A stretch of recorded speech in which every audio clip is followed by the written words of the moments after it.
How to change a 2016 Chevy Cruze 5-button flip key remote battery.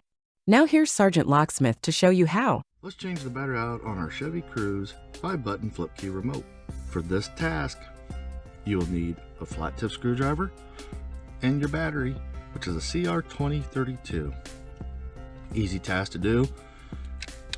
Pop your blade open, and if you look, you'll see you have the seam line where the two halves. You've got that diagonal cut, which this is the bottom piece. Just place your thumb in there, push down, and the back cover pops off. Take this flat tip, you notice there's an indentation over here, put it right in there, and you want to lift up to pop it out. These right here provide the spring tension. Here's your CR2032 battery. Go ahead and slide it back in, and you notice it goes under that little lip right there, and when you get in, push it down, and it should lock in with the other tabs. Go ahead and put the back cover on. There you go, you've changed it out.